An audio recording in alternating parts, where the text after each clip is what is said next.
রসুন পেস্ট।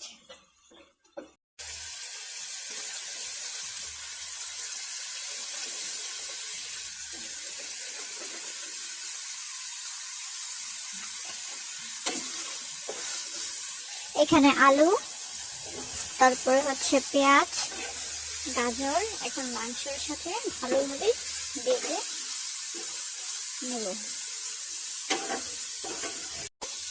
পরিমাণ মতো সয়া সস, গোলমরিচ, পরিমাণ মতো টমেটো সস।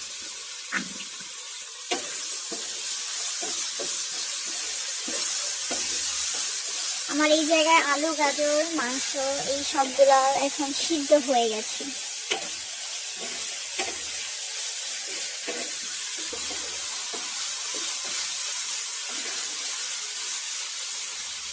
এখন আমি কেটে রাখা টমেটো এবং কাঁচামরিচ দিয়ে দেব।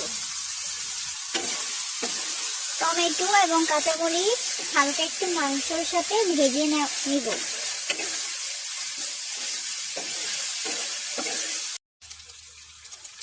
এই মশলাটাও ইউজ করা যাবে।